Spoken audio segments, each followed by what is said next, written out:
let me next move to a walkthrough of the GBU-57 massive ordnance penetrator weapon and share a little bit about the planners who did this and their work on the weapon. First, let me set the stage for you. There's an organization in the U.S. called the Defense Threat Reduction Agency, DTRA. DTRA does a lot of things for our nation, but DTRA is the world's leading expert on deeply buried underground targets. In 2009, a Defense Threat Reduction Agency officer was brought into a vault at an undisclosed location and briefed on something going on in Iran. For security purposes, I'm not going to share his name. He was shown some photos and some highly classified intelligence of what looked like a major construction project in the mountains of Iran. He was tasked to study this facility, work with the intelligence community to understand it, and he was soon joined by an additional teammate. For more than 15 years, this officer and his teammate lived and breathed this single target, Fordow, a critical element of Iran's covert nuclear weapons program.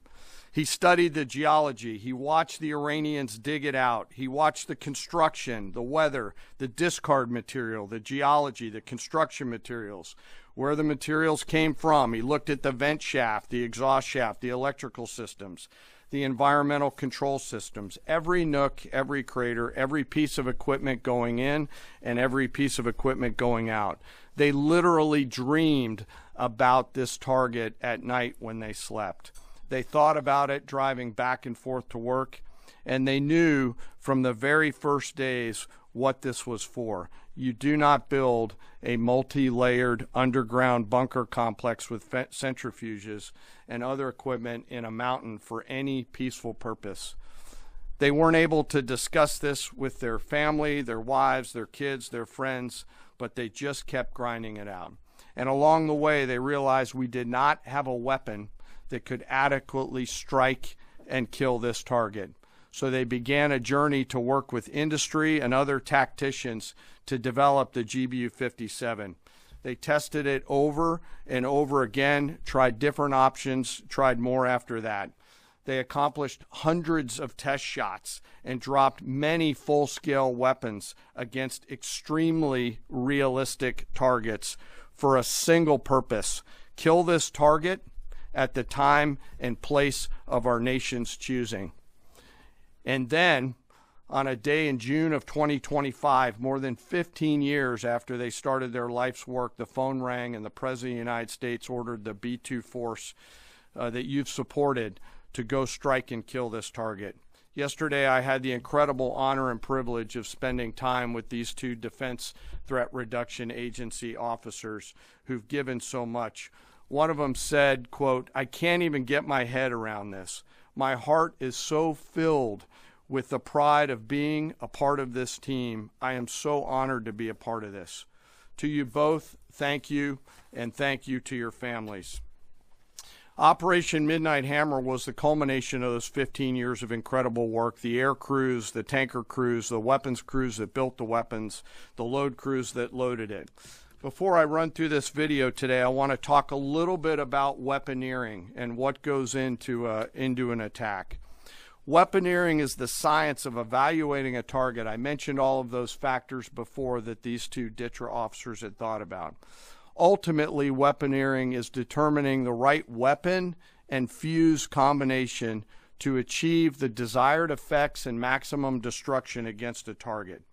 In the case of Fordow, the DTRA team understood with a high degree of confidence the elements of the target required to kill its functions, and the weapons were designed, planned, and delivered to ensure that they achieve the effects in the mission space.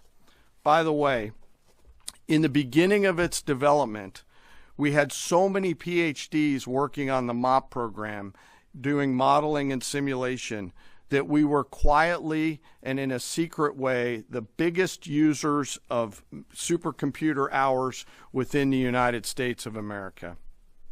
So let me talk about let me talk about the graphic a little bit. And the GBU-57, which all of you I know is a 30,000 pound weapon dropped only by the B-2. It's comprised of steel, explosive, and a fuse, programmed bespokely each weapon to achieve a particular effect inside the target. Each weapon had a unique desired impact angle, arrival, final heading, and a fuse setting. The fuse is effectively what tells the bomb when to function. A longer delay in a fuse, the deeper the weapon will penetrate and drive into the target. So on Fordow, in June of 2008, you can see these 3 holes. Depicted here is the main exhaust shaft with 2 additional ventilation shafts on either side. The United States decided to strike these 2 ventilation shafts, seen here on the main graphic, as the primary point of entry into the mission space. In the days preceding the attack against Fordow, the Iranians attempted to cover the shafts with concrete to try to prevent an attack. I won't share the specific dimensions of the concrete cap, but you should know that we know what the dimensions of those concrete caps were. The planners had to account for this. They accounted for everything. The cap was forcibly removed by the first weapon, and the main shaft was uncovered. Weapons 2, 3, 4, 5 were tasked to enter the main shaft, move down into the complex at greater than 1,000 feet per second, and explode in the mission space. Weapon number 6 was designed on each side, so there were 6 on each side. Weapons number 6 was designed as a flex weapon to allow us to cover if one of the preceding jets or one of the preceding weapons did not work. The video I'm about to show you is a culmination of over 15 years of development and testing. As I said, hundreds of test shots on various models. This is one weapon. So if you take a view of this as 5 additionals, you'll get a sense of what this looks like. Hopefully you can see it and there's not too much reflection. Tom runs our videos out there. We'll run it at full speed so you can see it and then go back through it. Go ahead, Tom.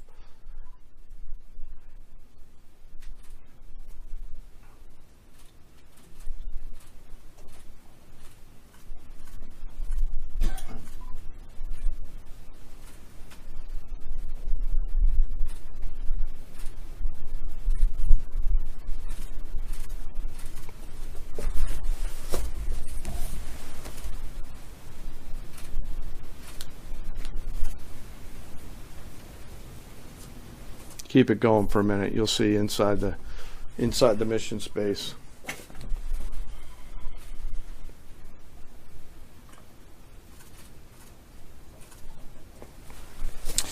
Unlike a normal surface bomb, you won't see an impact crater because they're designed to deeply bury and then function. I know there's been a lot of questions about that.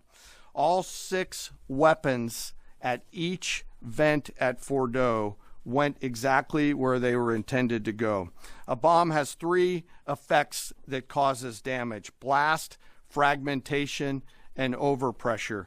In this case, the primary kill mechanism in the mission space was a mix of overpressure and blast, ripping through the open tunnels and destroying critical hardware.